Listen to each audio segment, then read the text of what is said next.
দোল পূর্ণিমার দিন ধামেশ্বর মহাপ্রভুর শুভ আবির্ভাব তিথি উদযাপনের পর আজ নবদ্বীপ মহাপ্রভু বাড়িতে মহা সমারোহের সঙ্গে পালিত হল শ্রীমন মহাপ্রভুর অন্নপ্রাশনের অনুষ্ঠান।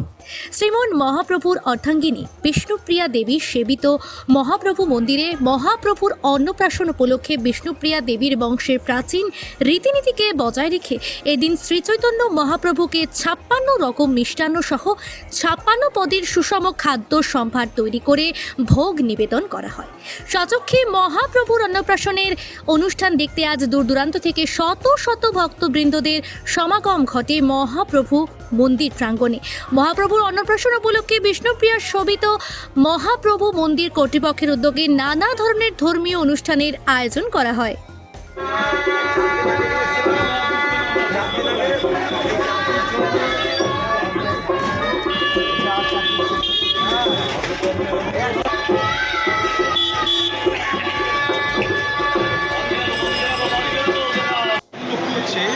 মহাপ্রভুর 540তম শুভ আবির্ভাব তিথি, সেই আবির্ভাব তিথিকে উপলক্ষ করে গত 9 মাস থেকে আমাদের এই অনুষ্ঠান শুরু হয়েছে।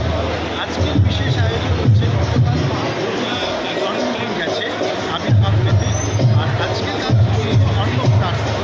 এই অন্নপ্রাশনের মাহাত্ম্য হচ্ছে আমাদের মা বিষ্ণুপ্রিয়া দেবীর বংশের যে পরম্পরা, যে ধারা, সেই ধারাকে রেখে আমাদের দৈনিক আচার্যের মেনে 56 ভোগ এবং অর্ঘ্যভোগের মাধ্যমে এই অন্নপ্রাশনকে পালন করা হয়।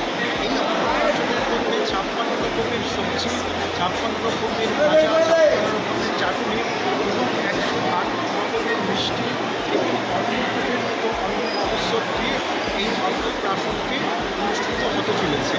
এবং এই অন্নপ্রাশনে যেমন একটা শিশুর অন্নপ্রাশন হয়, সেখানে ঠিক তেমনি আমাদের চিড়িয়াখানা শশীকান্ত ঝুল এই সমস্ত উপকরণ যেটা পরম্পরা হিসেবে চলে আসছে, সেইভাবেই এই অন্নপ্রাশনের অনুষ্ঠান করা হয়।